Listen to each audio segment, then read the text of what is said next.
ត្រួយពំគួរលើកឡើងតាំងភ្នែកអូនហោក្តៅឈួលដូចភ្លើងស្ដាយក្តីស្នេហ៍យើងមិនគួររលាយ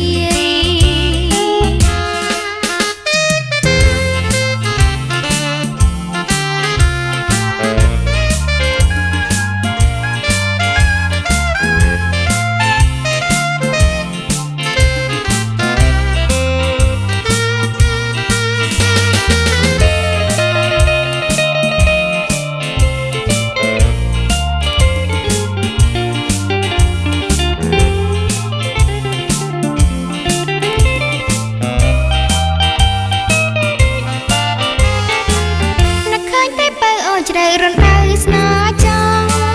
អូនឈឺចាប់ណាស់ព្រោះតែប្របងដល់ដៃត្រែខ្នងទៅរៀបការថ្មីកាលអូននឹងបងយើងឆ្លងទៅលេងស្រុកថៃមាត់អូនត្រជាក់ក្រំលំរិស័យ